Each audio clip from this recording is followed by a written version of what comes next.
everyone, andito ako sa grocery ngayon at napaka-excited akong bumili ng gagamitin nating lulutuin sa araw na to guys. So nagpaplano ako magluto ng lecheflan. So guys, itong lecheflan na to ay hindi siya karaniwang lecheflan na nakikita nating recipe sa YouTube. So pwede ninyong panoorin. Kaya syempre, bago tayo magsimulang mamili, papakita ko muna yung outfit ko. Ayan. Ayan. Yung aking tsinelas na parang barko.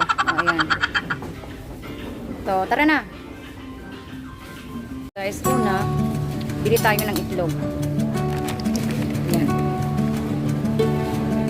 Tapos yun guys, bili tayo ng gatas. Ito. Ayan. Tapos, ayan, isang carnation na ito, evaporated milk sa ito. Ayan guys, hanap tayo ng vanilla essence.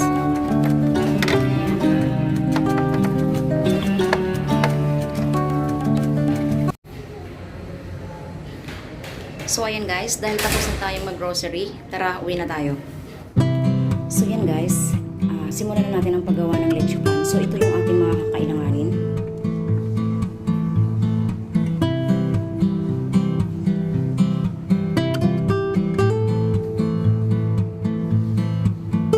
Siyempre yung kape ko, ayan, magkakape.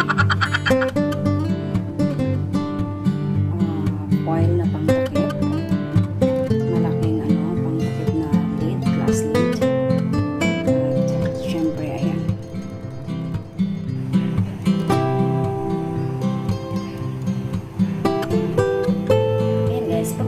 Masarap syempre.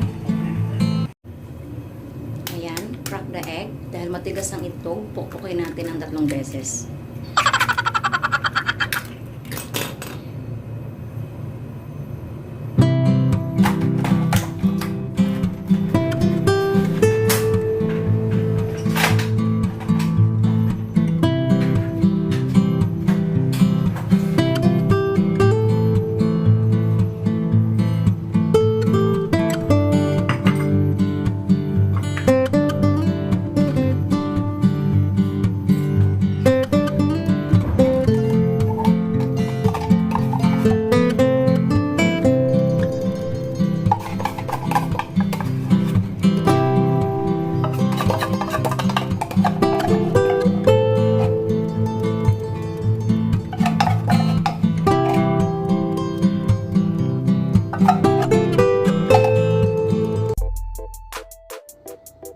So, ayan guys, sa mga lalaki dyan na nanonood, tuturuan ko kayo kung paano magbate. So, ganito ang tamang pagbabate guys.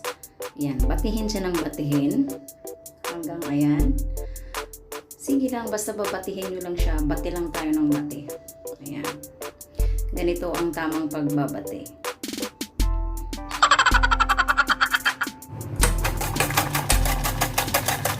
So, ayan guys, dahil nakikita nyo na medyo na siya magulat. So, ibig sabihin, na-mix na natin siya ng maayos.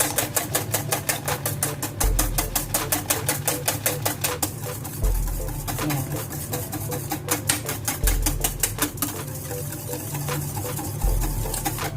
So, ayan guys, dahil na-mix na natin ng maayos, ang next natin gagawin,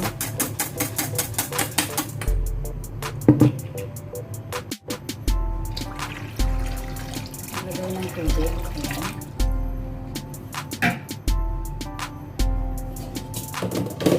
Patong natin ito siya guys. Ayan. Tapos takpan natin siya. At syempre, hindi yan kukulo. Hindi natin bubuksan yung oil. Ayan. Hayaan natin siyang kumulo. And guys, next natin gagawin.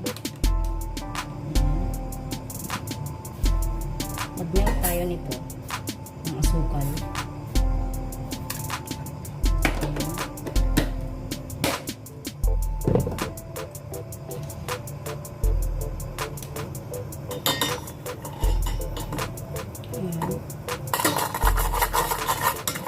Hanggang natin siya. Hanggang sa mag-melt.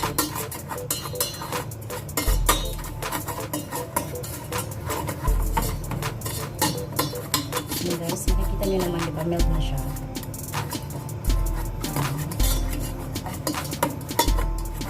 Pero dapat guys, alalay lang yung apoy. Kasi pag hindi, masusunog siya agad. So, ayan.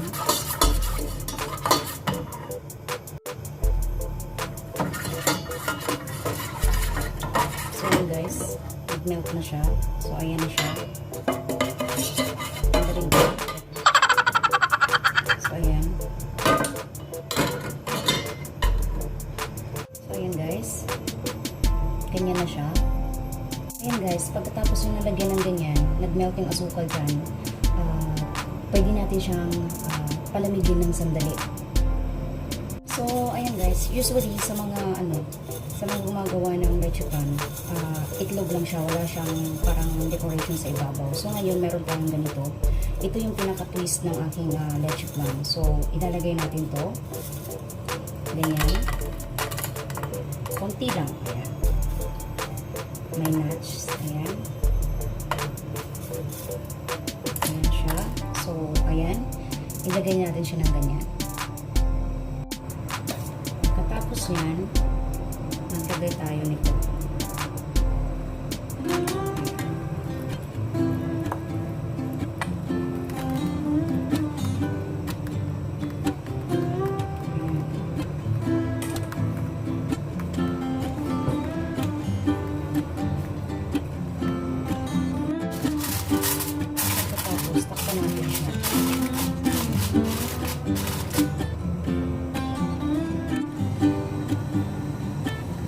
Buksan natin siya.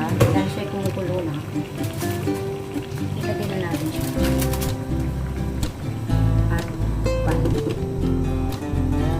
Hintayin hanggang pumulo ng gusto at maluto yung loob ng lecheflan.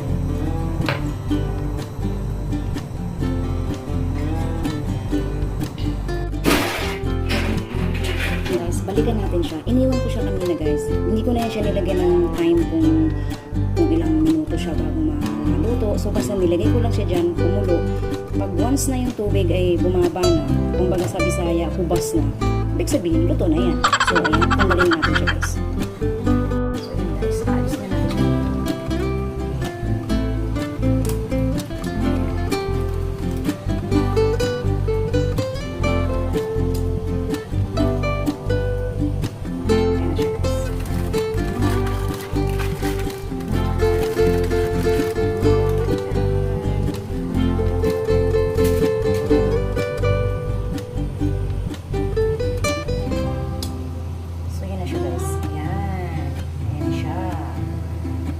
Yan guys, tingnan natin sa gilid.